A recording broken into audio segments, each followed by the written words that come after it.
touchdown run by Cade. Kind of reminded me of Trevor Lawrence for the Jaguars this season, stumbling into the end zone. I have to ask you what was going through your head on that. Yeah, we had a little boot, and it wasn't there, and I guess somebody hit the ball or whatever, and I just was like, well, we had that bad situation at Louisville, where we came away, but, we hadn't had many breaks. So that's what I said was we were due for one, and I'll just chalk that up to one. And we had, especially with was it the second drive where we got Antonio, like there's nobody the closest person is in the fifth row of the stands, and we threw it to the fifth row person in the stands. And then we come right back and we got Adam Randall wide open and we underthrow it and get an interception. So to me, that kind of evened it out. We got a break, but that's football. You're up 2014. You had, I think, it would have been a 56 or 57 yarder with Nolan. You chose the punt. Did you consider a field goal there? And what did it I thought about it. I did, and everybody was trying to console me on the sideline because I really wanted to kick it like really bad, but everybody just felt like it was the right decision to play field position. We were playing so good defensively. I mean, we really were, and I really was confident that Jack could put it down there where we needed it. So I mean, it really wasn't what I wanted to do, but it was the right call because again, in that situation, if you don't make it, you could block it, or you give them great field position. At that point, what was the score? 20 to 14. Yeah, 20 to 14, 6-point game. So. It worked out, and then we ended up getting the takeaway, so it was awesome. The fact that the previous drive, he put it inside the 5, unfortunately you weren't able to down it, but that had to give you some confidence in Jack. Oh, yeah, for sure. Yeah, Jack's been money. He's been money all year. I mean, that guy is, again, for as many negative stories written about our punter coming into this season, he's been an MVP. He's been awesome. So I have a lot of confidence in him, and he's earned that. And I mean, our guys did a great job with the protection, and and then the last one I think they put nobody back, and so that's a situation that's just a catch and kick. There's not much more to it than that, and that was a big play. He put that one down there as well. I think maybe Sammy Brown went down there and downed that one, but he was awesome. Hampton. It was Hampton. Yeah, no, he was awesome, and again, it was definitely a tough decision because I felt like we could make it. I really did, but sometimes you just have to you have to really just understand the flow of the game too. And I felt like we really were in control of the game defensively, and I didn't want to have any help for them. And I also felt if we stopped it, they had 3 timeouts, and so I felt like that they would punt it if we got a stop right there. So. It worked out. Dabo, how Pete! Man, I know that voice. Where you been? You just make a cameo for the state championship? I was at Florida State. Okay. Well, I hadn't seen you.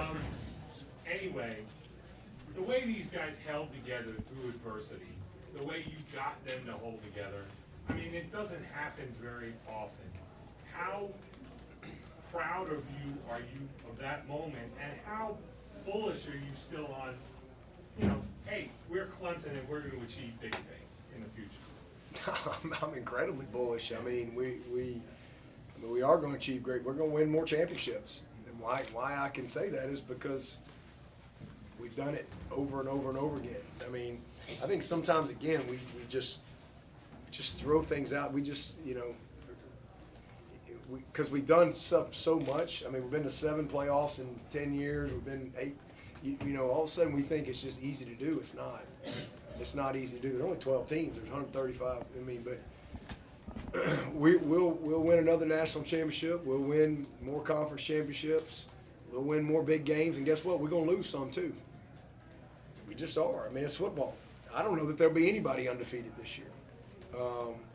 And it's just always a part of your journey. And the main thing is do you have a program? Do you have a culture? Some years things can hit just right, and some years you can have some craziness, and maybe somebody doesn't play as good as you wanted to. Whatever. There's a lot of things that go into football. But what you saw this year with this team is unique. It's uncommon. It's special. I mean, it really is. It's a very, they've won 4 in a row on the road. And, you know, we didn't have the overall record in season, but again, you ain't that far. It ain't like we're, you know, every 7-5 ain't the same. You know, we're about 3 plays away from this is a different story, a different press conference right now. But that's football. That's our reality. And we've had so much good fortune. We've had so much favor over the years. But you just gotta do the work. And for me, that's all I focus on. I don't really focus on all the other stuff. I don't focus on stuff I don't control. There's a lot of great lessons from this season for all these guys, especially that'll be back. I mean, I love the game and I love the player, and that's what I focus on. I mean, I love to compete, and I love to develop these players into great men through this game, and that's what I'm passionate about. And to see a group of guys, because when you're at a place like Clemson that's won so much, and there's so much noise, especially when expectations are high, and you know you have a couple crazy situations. And so much negativity, just really toxic stuff, like nasty. But they just blog it out. Like, that's not normal. And I'm really proud of that. I mean, and I get to witness that every day behind the doors when nobody's watching. I get to see their heart. I get to hear their voice. And it's inspiring to me as a grown man to know that, man, we've got a future generation of young people that are wired like that group right there. And I've said that many times, especially these seniors, track them. You know, Larry's not here. I don't see Larry. He must have taken the weekend off. You know, where is Larry? He just skipped out. I don't think he Turkey travels sandwiches. to road games. All right, he doesn't come to road games. I don't think so. Well, I told him to track these guys because I think they're going to do great things in life. But it's been a lot of fun to just be in the fight with them and to try to help them and to try to teach them. And man, I've grown a ton this year just from learning from these guys and just watching, you know, how resilient they are. It's been inspiring to me. Coach, the offensive line's been banged up, but what'd you make of their play today? There were moments that seemed like they were dominating the trenches. Yeah, I mean, what did we run for? What did we run yards per carry? What was it? 3.7. Yeah, 100 and something yards. You know, and had the one big one called back. I thought the fact that we were very efficient, that was the key in the game. I mean, we were able to. I thought we kind of wore them down late in the game. You know, we went right at them, and we had a little more success downhill than we did with some of our outside zone stuff. But man, my hat's off to those guys. I mean, we came in with kind of 8 guys, and we never really had the 8. You know, we had 5, we had 6, and that 5 or 6 seemed like it would change a lot. But those guys got it done today, and I'm really proud of them. And we've been able to develop a little bit of the younger guys as well through our season this year that I think will pay off for us. But I know those guys that weren't here were super happy watching it on TV and watching these guys compete. Again, that's a really good front. Those 2 ends, excellent players. Those guys inside, those linebackers, 0 and 17, downhill guys, good players. So I'm proud of them. Coach, with the pick six, it's easy to lose in the shuffle. Wade Wood has that last when they were driving to take a 1-point lead. It looked like he made a touchdown-saving tackle on Sellers, and then he had the tip pass. Yeah, huge. You know, that was other real positive days. We had several PBUs, some big plays on the ball, and that was a big-time play open field on Sellers. And again, we all have lived that nightmare over and over and over, especially getting ready for this game and watching the tape. I could hardly watch it, to be honest with you. It was painful, but you know, just got a lot of respect for him. But our guys, we had a great plan, and again, they executed it outside of those 2 plays. I mean, which were just, oh my goodness. You know, again, the first one was 3 deep. You can't get behind. They can't get behind you on 3 deep. They moved him out of the pocket to just buy a little more time, but we should have been there for that. And then the other one was just unbelievable. I mean, their kid just made a play, and we didn't get him down. But outside of that, we really, I thought, controlled the game defensively. And then they tried to run him on that last drive late, and our guys held up. I mean, it was a couple big time plays. So I'm just, again, I got a ton of respect for Sellers. I think he is special, and that 8's a great player. I mean, they got a good group of young guys, but I thought our guys up front took it over. So again, 5 sacks, maybe 6. I think there's one maybe for debate.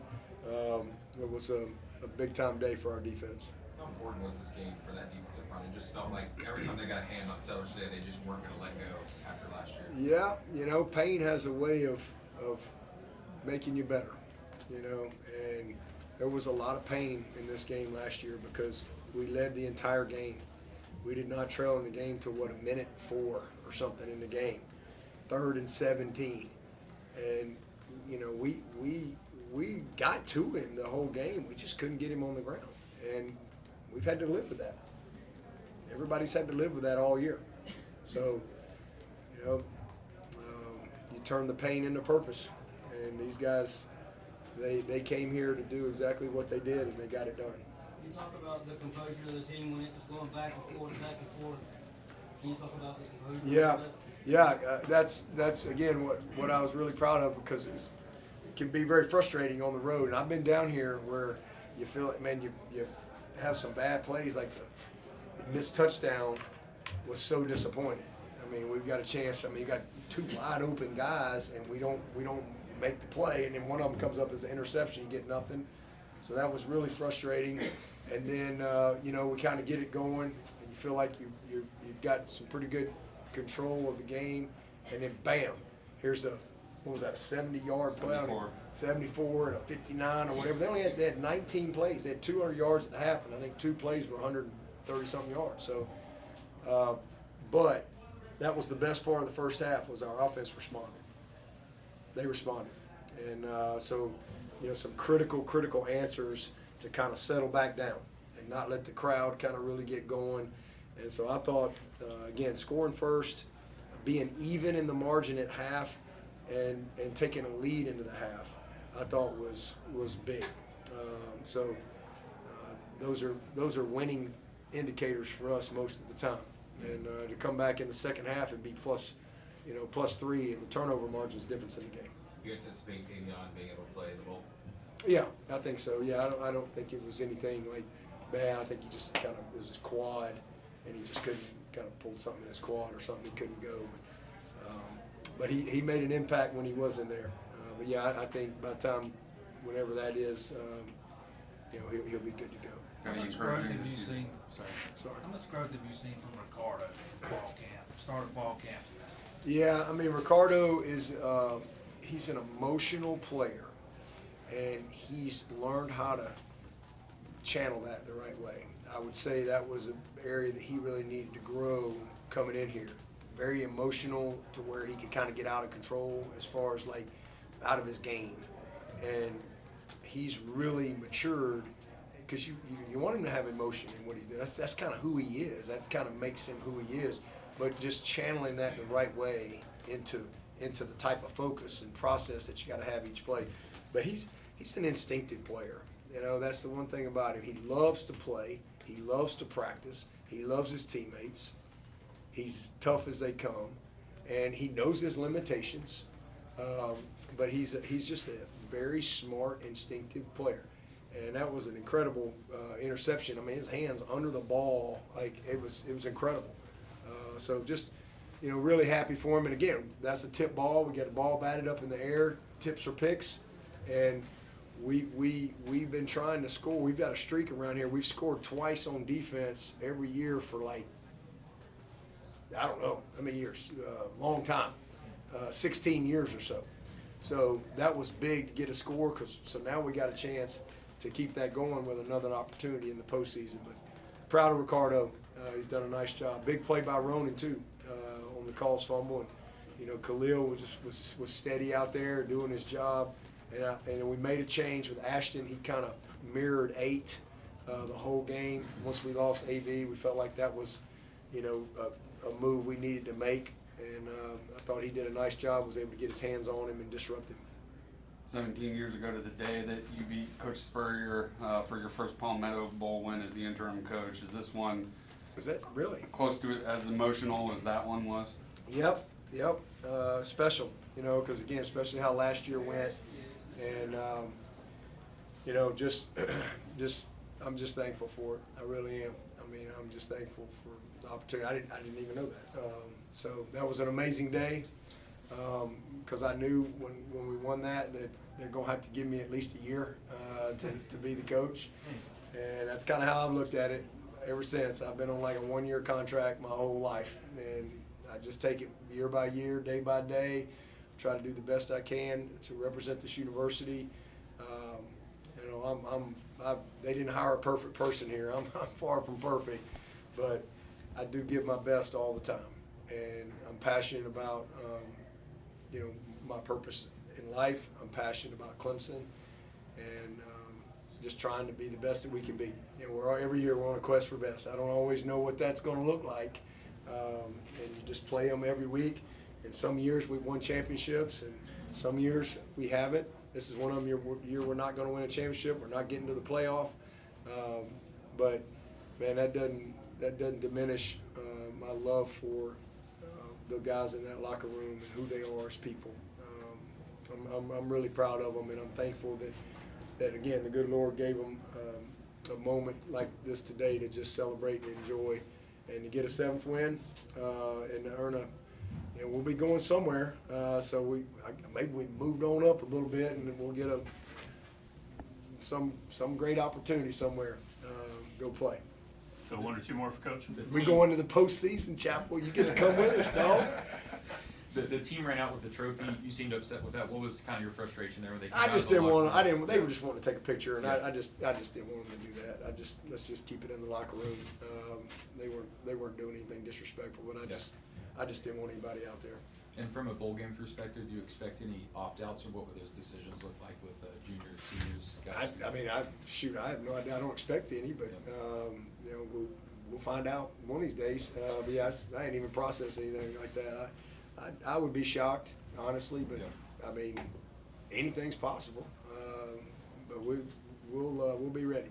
What are some Last one. early struggles in your tenure in this state? What would your message be to South Carolina fans that maybe are a little bit feeling a little impatient after 5 years?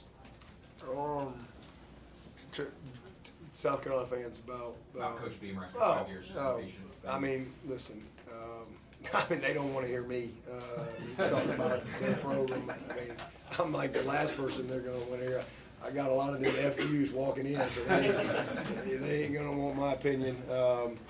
But I mean, all I can tell you, Shane's a good football coach, and he's a better person, and he cares. And you know, again, I think these are reactionary games where you can really overreact. I mean, all I can tell you is I lost 5 in a row, and we were really good teams.